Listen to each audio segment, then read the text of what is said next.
કે ધંધો નાનો છે પણ પોતાનો છે, ધંધો ચાનો છે પણ મજાનો છે, ધંધો મજૂરીનો છે, હાથ કાળા કરીએ છે પણ સાંભળ્યું છે કોલસાની ખાણમાંથી જ નીકળતો હીરાનો ખજાનો છે.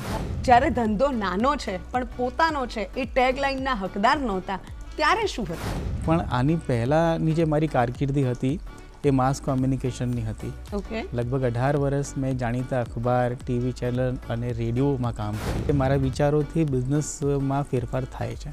ઓકે. પછી મેં સ્વતંત્ર થઈને આ દિશા અપનાવી.